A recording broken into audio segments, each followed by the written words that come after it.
All right, we are back. My camera's slightly off. We're going to slide that right on over. Am I still frozen? You are still frozen, You my are. friend, Hold unfortunately. on. You know what? Hold on. Let me reset the picture. I'm going to just freeze frame myself, and then whenever it freezes, that'll be the new picture. All right, so just hold it. Hold it as best you can. New Knox pick incoming. Oh, boy. I like it. Here we go. Goodness. Hold Man. that, Knox.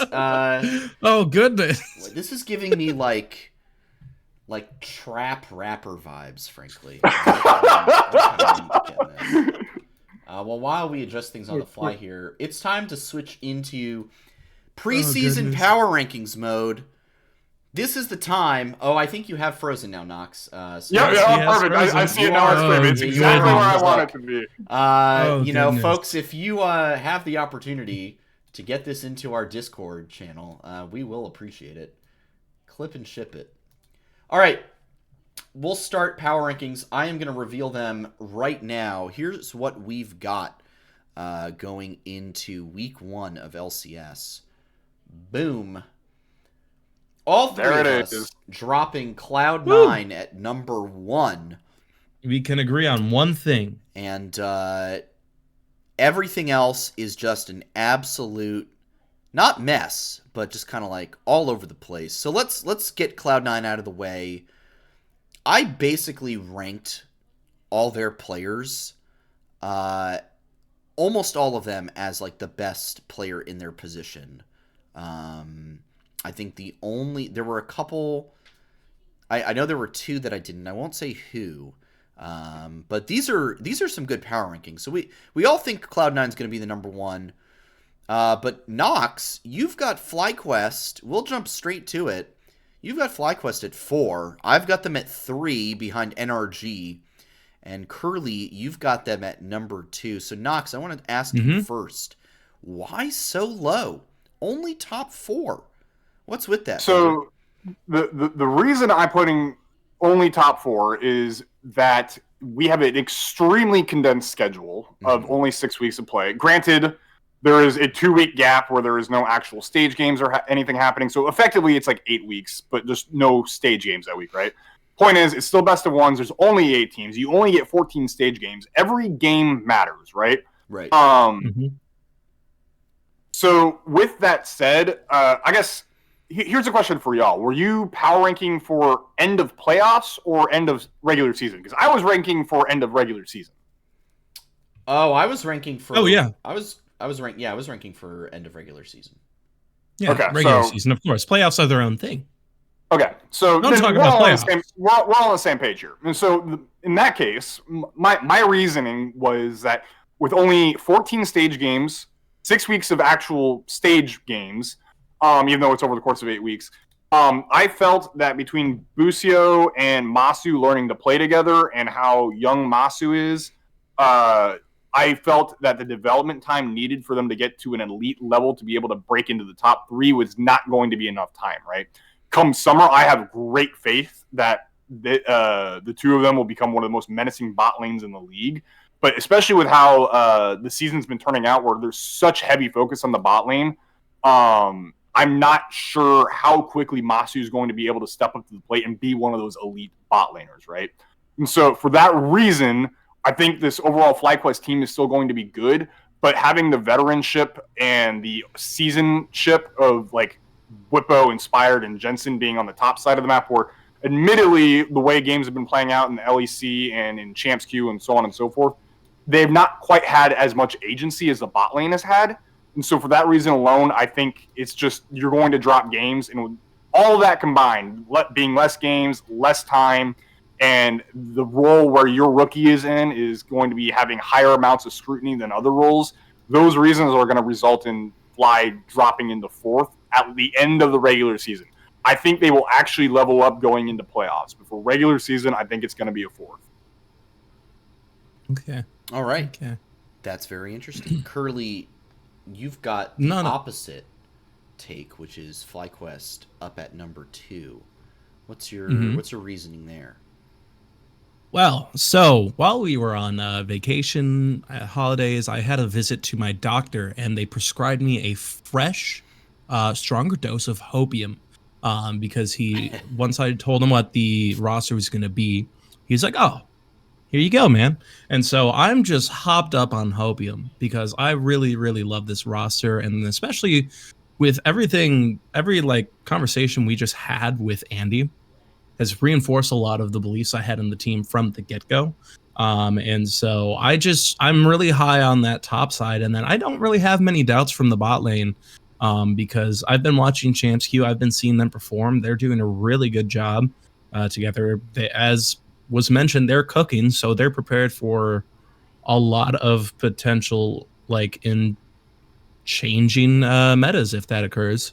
But then, more specifically, one game that kind of hypes the general roster up to me is the one time that Bwipo had to face the entire rest of the team, which was a very funny moment.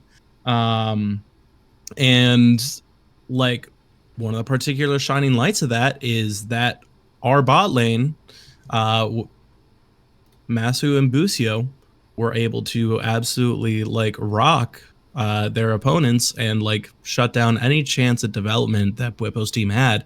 And so, granted, that is one game over the course of an entire Champs Q split, but seeing evidence that they have the ability to do that, if I remember correctly, that was against the 100 Thieves bot lane. Don't quote me on it though.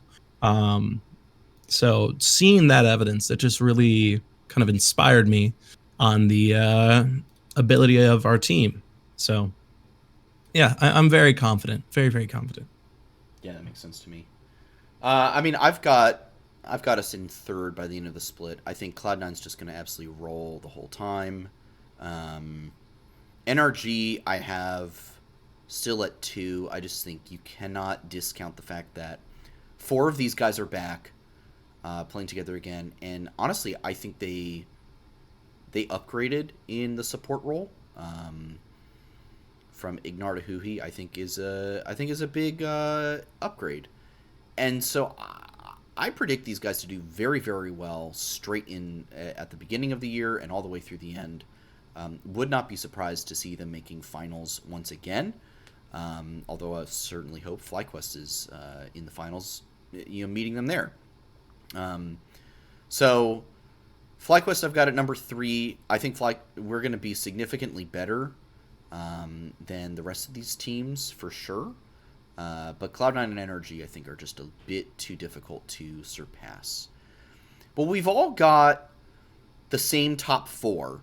We've all got Liquid kind of hovering around that 3-4 spot. So let's turn our attention down to the bottom half where Curly, you've got Immortals at 5, while Nox and I have them at 8, respectively.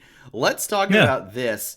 I want your best argument for Immortals at 5, and then Nox, tell him why he's wrong. Just straight after. I'm gonna put it simply. I have a lot of faith in Alex and Brandon now that they've been added to the team over at Immortals. I think that like the roster, as I've seen some of the players on Champs Q, they've been performing above my inherent expectations. But just with them in the like coaching staff department, I think it's just going to carry them so well. And what I've seen since this offseason has kicked off is kind of a different like image from Immortals overall. They have a lot of candor, which I think is good for communicating with their community, something you don't see as much from esports orgs right now.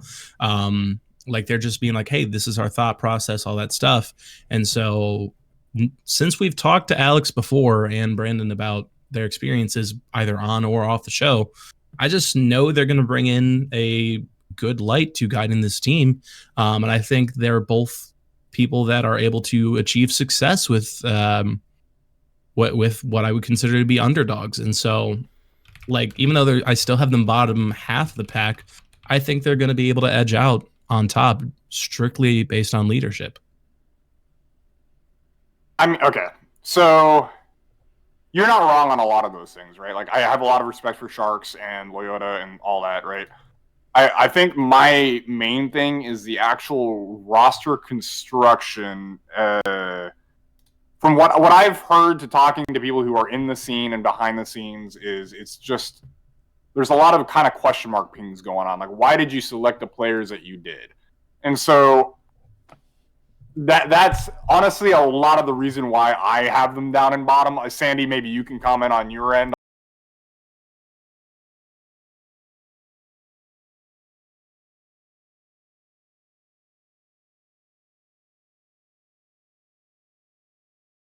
Something additional to add. Oh, is Sandy fixing sound? I think. Sandy. So I don't Sandy know what is happened, but fixing I his was here. sound. I was Okay, Oh, boy. never having mind. some. Oh, he's talking now. I think he's muted. He's trying to Am talk. I muted? Yeah, There we Now go. All right, are we back? Santos is back. Yeah. Sorry, I don't know what happened, but all of a sudden, you might have seen me jump in my headphones. Everything was just very loud static. And then what was weird was that everyone was hearing you still talk, Curly. And that shouldn't be happening because all I was hearing was static. So, sounds like it wouldn't be a Flight Check episode without NA production. I know. So, sounds like the conversation kept going. I don't know what Curly's argument was. And, Knox, it sounds like you started in on your... TLDR, I have a lot of faith in Sharks and Loyota, and I like the change in the public face that I've seen from Immortals. Okay, gotcha. Makes sense. And then, Knox, what was your beginning to your argument? Basically, I'd just been talking to people who are in the scene or behind the scenes, kind of just making statements about, like, the roster selection itself is questionable. Like, the players can have potential, but, like, the combination of them all together don't necessarily make a lot of sense, or there are better options that could have been picked up.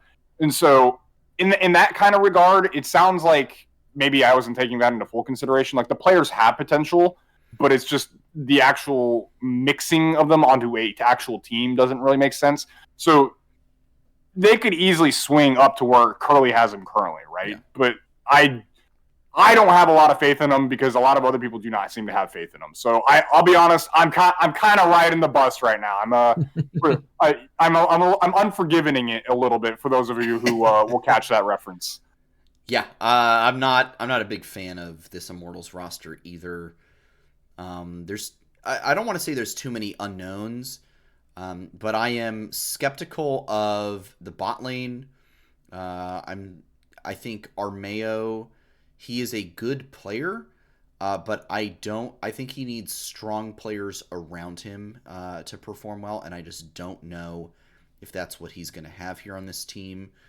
I'm concerned about communication. I mean, presumably it's going to be like Castle and Mask speaking Korean to each other into Ale, and then Ale's going to have to translate that for Armeo and Tactical, and then they're going to have to speak, and Ale's going to have to translate it back to those guys. And this is a process that we've seen work on other teams, but I am just not convinced it's going to work here. So that's why I've got them at the bottom. However, unlike the two of you who have 100 Thieves sitting at 7, I've got them all the way at 5. So yeah, where's your hype coming from? For yeah, this so roster?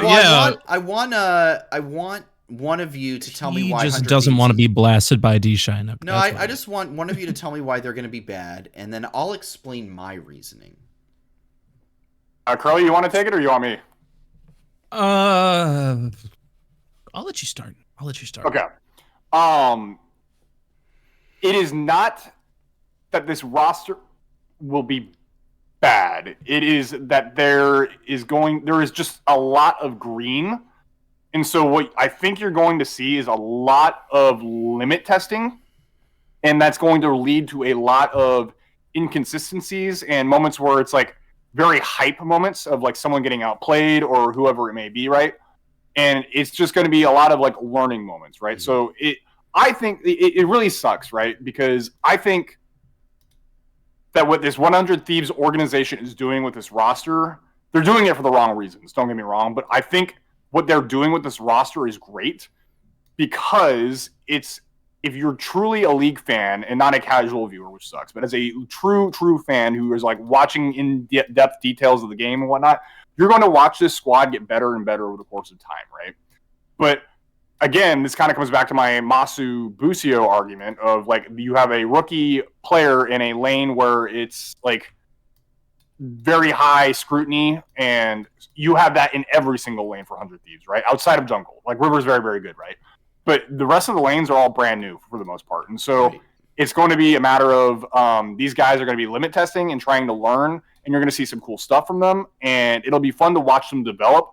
But I don't think, at least in this first split, they're going to be able to put together enough cohesiveness and consistency to be able to consistently put wins on the board. They're going to have games where they pop off because like Sniper outplayed someone in the top lane, or Meech just goes absolutely freaking ham because he's pretty much on par with what Masu can do as well. But it's a matter of how consistently can the team work together to be able to do that against other LCS teams. And at least for this split, I don't see them being able to do it more than like 3 or 4 times. Yeah, I think that's a fair argument. So I'm on the more positive end of this team. So for one, I just think that River is a very, very good player that will level this team up. And I have confidence in both Sniper and Meech to play at strong levels. Not like enough to break this team into top 4, but definitely not bottom 2. You know, I see them in that kind of 5 to 6 area. And I think Ayla is actually underrated as well. I think he had a rough time on FlyQuest, but I thought he was a bright spot on that EG roster last year. And we also know what he's done in previous years. We saw him on Team Liquid. I think the Meech Ayla bot lane, I'm actually very excited to see. I think it's going to be, definitely, I think it's a top 5, which I know top 5 doesn't mean as much, but it's close to like top 4 bot lanes. I think it could contend for that. That's playoffs worthy. Top 6 is playoffs worthy is the thing. Yeah. Look, I think that bot lane is better than Tactical Ole, B-Voy Zazel, and Tomo Isles. So that's 3 bot lanes it's better than. And it on probably a good day can probably beat Jan Core JJ as well. Berserker Vulcan, Maso Busio, FBI Huhi, I don't think so as much. But I think this is like a peaking top 4 bot lane, and at worst it's top 6. And Quid, I think, is the biggest question mark for me. He really did not do well last year, so I'll be interested to see with a whole brand new team around him how he looks, what River can enable him to do. But I just don't see this team being, at the end of the season, worse than this Dignitas roster and, worse than this Shopify Rebellion roster. I don't have a lot of faith in either of those rosters. So it's very interesting because, we've gotten some scrim bucks, right? Dig has not been necessarily looking the best, but it's very interesting because Tomo and Isles have been absolutely smurfing Champs Q. They're at the top of the ladder right now, and they're handily beating most bot lanes they run into, right? So, I'm not sure what to make of it. And so at the time when I made my power ranking, that was why I had Dig where I had them. Yeah. And so, again, all the points you make about 100 Thieves are absolutely true. It's just, I think that was kind of the reason that I'm just not completely sold on Meech and Ayla. Ayla, yeah. I think the big thing that we can take away from our power rankings here is there's a lot of variance. There's a couple teams where it's there's also consistency. But there's also consistency. Like Shopify Rebellion is basically right in that 6-7 spot. NRG 2-3. Dig is kind of all over the place. Curly, let's talk about Dig. You've got them in 8th, and Nox and I had a little more faith, saying 5-6 respectively. Talk to me about Dig. Why do you think this team is going to be the worst by the end of the season? Dig is a baked org, for one. Just going to be honest. But for me, the only really high points when you look at the rest of the league are Rich and Tomo. I think Rich is a really good top laner, and I think Tomo is actually a really good ADC. And then once you account for, like Nox just said, Tomo and Isles have been doing really, really good in Champs Queue. Yeah.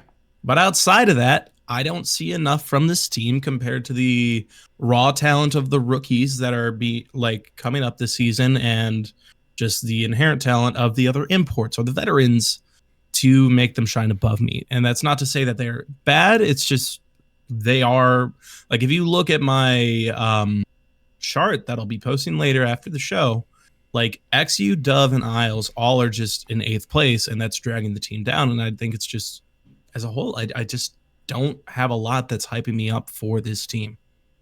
So I will give you credence to XU. I do think it's unfortunate that he is, in my opinion, probably the worst jungler coming into this league. He is, however, outside of probably Masu, like one of my favorite players that I am hoping and rooting for going into this year, though. I want him to succeed. I want him to prove me wrong. I'm very, very hopeful that he can prove me wrong because his story is just so awesome, right? So I know. Yeah. I love XU as a player. And like, here's the thing. I think jungle got really like tight this season when it came to competitiveness. Like I think that was the longest for me to sort out when I was making these rankings. So I agree on XU. I think Dove and Rich, though, in general, are probably going to be fighting more in that where I ranked them, the 5 to 6 range. I think they're just solid. Like, they have firepower, right? I think they're just solid laners. Mm-hmm. I just don't think they're going to be able to give the punch that Dignitas needs to break into that top 4 or anything like that. Yeah, I can understand that. Nox, any final things you want to point out about these power rankings? So I was going to ask you too. So the comment I made earlier about the consistency is that we all have the same top 4 teams and we all have the same bottom 4 teams, right? Yes. Yeah. How big of a gap do you think it is between 4 and 5? I mean, I think I couldn't quantify it, but judging by the fact that all 3 of us have a different 5, I'd say pretty substantial. Because if you can't, that's the exact word I was going to use. Pretty substantial gap. I think the top 4 and the bottom 4 are going to be vastly different in terms of record and play and everything. Like, I think we're really going to see, because it's going to be 14 games. I think whoever like sneaks in at that 5-6 spot, I would not be shocked if like one of them like doesn't even win 7 games. If it's like we've got teams getting in at like 5 and 9 or 6 and 8 to make playoffs. I would not be shocked by that either. I think honestly, and like basically, I didn't even think about that. And it's like, hey, who's the best of the worst here to make it in? And then they're just gonna get slammed first round, and call it a day. I truly think that's what's gonna happen. I think they start in lower bracket. Yeah, they do start in lower bracket, but whoever drops down is just going to 3-0, call it a day, and move on. So, I mean, who knows? There could be a surprise, but yeah, I really don't see 5th or 6th place teams. Maybe the 5th place team gets to 7, but the 6th place team doesn't. I'm fairly confident on that one. So I guess one last way I'll phrase it is like, say, so you guys know those like 90-50-10 predictions that you sometimes see on like Reddit and Twitter. Yep. So would you put in our power rankings a bottom 4 team making it into the top 4 a 90, a 50, or a 10? 50. Okay. Yeah, 50 only because I could see Liquid collapsing. That's exactly what I was thinking. I could see a Liquid flop just throwing everything to the wind. I could see a hard Liquid flop and then like Shopify gets it together, or 100 Thieves, like the rookies pop off, stuff like that. So I'll be the bold one then. I'm going to put it at 10%. I don't see any of these bottom 4 teams. Now I got to think about it. Because, like, 50% is a large chance, actually.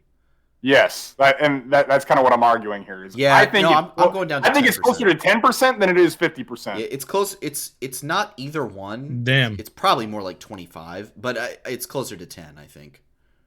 So, yeah, I'm going – I think it's 10% chance that any of these bottom 4 teams make it into the top 4. Yeah. Are you saying make it into the top 4 in the playoffs? Regular season. Oh, in regular season. Regular season. Yeah. I could see something weird happening in playoffs. Absolutely.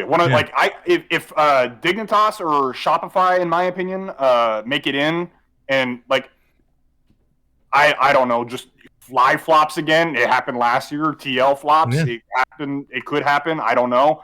You never know. But at least for regular season, I'm putting it at like 10% chance that any of these teams actually break top 4. The way that Dignitas and Shopify kind of have similar pronunciations made me hear you say Dignify and Shapatos, which might be my new way to refer to these teams. Look, we need to like get Shapatos to a caster who's going to do the Shopify Rebellion versus Dignitas. So in case that Shopify lose, you call them Shapatos. Anyway, convoluted stuff right there. Very convoluted. All right. If that's all on power rankings, we'll get to the predictions for week one. And it's pretty standard. It's pretty standard. We've got 2-0 across the board. Shopify Rebellion on Saturday and Immortals on Sunday. The slates are clean, gentlemen. We can, basically say, whatever we want in this moment, because we all know 0-0, it's both perfection and imperfection at the same time. Knox, talk to me first, then Curly. Why the 2-0 this week? Well, you see, FlyQuest is playing my worst ranked team and then my third worst ranked team. Right. So I think firepower alone, I'm not overly concerned. I think my main concern, at least in the very beginning for this FlyQuest roster, is going to be Masu, right? As he just kind of gets into the groove, figures things out, how it works. At least against Tactical and Ole, and then Bvoy and Zazel, I don't think that bot lane is going to get punished too hard, right? And then I think the veteranship of the rest of the FlyQuest squad should be able to handle any mishaps that may happen. And so at the end of the day, I just think the firepower on FlyQuest is just more than what Shopify or Immortals can provide. Yeah, no, I'm in agreement. Curly, how about you? We're better. Yeah, you heard it here. We'd win. That do be the case, though. FlyQuest just significantly better on paper. I anything less than a 2-0. Here's my first take of the year. Anything less than a 2-0 this week is an absolute failure on the team's part. This must be a 2-0 for so many reasons. Number one, start out with some strong momentum. The season is shorter. Each game matters more. Every win is so much more important than last year's. 4 fewer games means 4 fewer chances to make your mark in this league. Have to get the wins. Have to start it this week against SR and IMT. I fully expect it to happen. I'm really looking forward to seeing where we playing through bot lane, maybe play through mid, top jungle. I'm really excited to see what the strategies are. Excited to see what the drafts look like. It's going to be very interesting. But I think this should be a quick and easy 2-0 week. All right. On that note, I think we're going to get back to the beginning here. Back to where it all began. With the 3 amigos here on screen, including Knox's interesting... Should I reset the camera again for a second? Okay. We'll leave it this way. If there's nothing else, I think we've covered everything that we were planning to this evening. So we will round out the show. Quick reminder that if you did miss some of it, the VOD will be available here on Twitch and also on YouTube on our channel Flight Check Podcast. And the audio version will be on your favorite listening platforms as well. Do want to thank our friend who subscribed tonight, Arkham Avalon, with a Tier 1 sub. Now subscribed for 10 months. 10 months of support. Arkham, we greatly appreciate it. Hey, folks, don't forget, if that follow button has not been smashed, if the subscribe button has not been clicked tonight, this is your opportunity to drop that Prime sub. Are they still doing Prime subs? I actually don't even know. Yeah, as far as I'm aware, there's still support for it. Yes, drop that Prime sub. Drop that Tier 1 sub. Hey, maybe get real generous and drop that Tier 3 sub. You never know what's going to happen. Whoa, you crazy. never know what might be in the future. I will send you a personalized DM if you send a Tier 3 sub. I will also send you a personalized DM. Here's the cool thing. I actually haven't talked to these guys about this. We will be doing a Spring 24 jersey giveaway as soon as the jersey is revealed. News to me. Okay. Don't worry. Okay. Don't worry. This is surprise. I'm personally sponsoring this one. So we will be doing a jersey giveaway. So keep your eyes out for that one.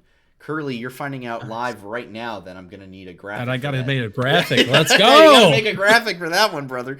All right. Well, that's it. So hey, it's thanks to folks like Arkham Avalon who enable us to do jersey giveaways. If you want more giveaways, more exciting stuff, feel free to subscribe. It helps us give back to the community a little bit. All right. After a long month and a half, 2 months of no pro League of Legends in North America, we're back this Saturday, and we are back with Flight Check this year. Season 4 is upon us, and we just want to thank everyone for tuning in week after week, year after year, coming into our 4th season now of this show. We're really excited to follow along the team again this year, follow along the org, see what's going on across the realms in CSGO and Valorant and all the fighting games, our guys in Smash with JMook and Kodoran, everything that they've got coming up this year. It's going to be a really good year for FlyQuest. I can feel it. So thank you all for tuning in to this episode of Flight Check. LCS starts back up Saturday. Shopify Rebellion, then Immortals on Sunday. Most important thing you can do is follow us on X, formerly known as Twitter, for all our instant reactions and thoughts to the games. You can catch the show at Flight Check Crew, myself at Santos DB, Nox at Noxwar with 2 R's, and Curly at Curly_QQ_.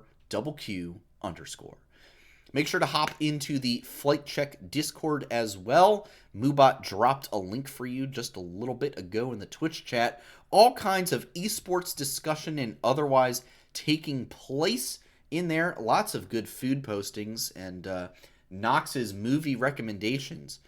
And if you missed any part of this episode, the VOD will be up on YouTube tonight or tomorrow morning. If you're watching that, again, would like to catch the show live, we broadcast the episode usually every Monday night, usually at 8 p.m. Eastern Time, right here at twitch.tv/FlightCheckCrew. Nox, for the first time this year, any final notes, shoutouts, or plugs before we wrap up? One, damn, it feels good to go do this again with y'all. It's been a little bit. Feels good to do it in 2024. Two, go play Pick'ems. I'm running Pick'ems again in the FlyQuest Discord. Get a chance at a non-sponsored by me specifically, but a jersey that is being given out by FlyQuest itself. They are sponsoring this. So if you win Pick'ems, you can win a free jersey. So go participate. Good luck. Have fun. Along with that, the spots are all already filled, but I'm running an additional game this year that also is giving a FlyQuest jersey as a giveaway. It is called Squares. I'm not going to go through all the rules and explanations of what it is right now, but it's all on the exact same channel as Pick'ems. So when summer comes around and I do it again, or maybe even for playoffs, maybe you can participate and maybe get another shot at a jersey. So, yeah, go check those things out. And I think that's about all I got. Perfect. Curly, how about you? What's the word on the street? Any shout-outs or plugs from your side? I'm going to shout out the good old Flight Check Discord and Twitter community. You guys have been awesome. And then especially, I really like the reception to the new graphics. It always boosts my ego when you guys like that shit on Twitter. So thank you very much. And just keep an eye out. I'm planning to get into some personal content creation within the next month or two. So keep an eye on Twitter if you want to potentially help with that or find out what that's going to be. So more Curly QQ outside of Flight Check coming your way in 2024. Excellent. For myself, Not a lot to shout out this week. I am going to shout out Taco Bell, not sponsored. But Hey, yo. I wish. Hashtag sponsor Flight Check Taco Bell.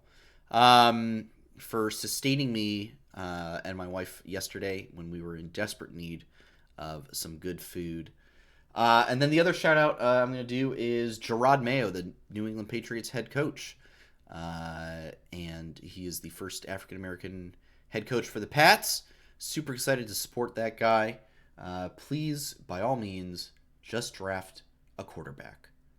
Any quarterback, just take one. I just need one quarterback. All right. That's about it. We'll be back next week to discuss the first week of LCS and how that all went, as well as NACL. So for now, I will just say, stay safe out there. Do not forget to hit the head on the nail. And we'll see you all very, very soon. Adios, everybody. Have a good one, guys. Thanks for coming out. Good to be back. Peace, y'all.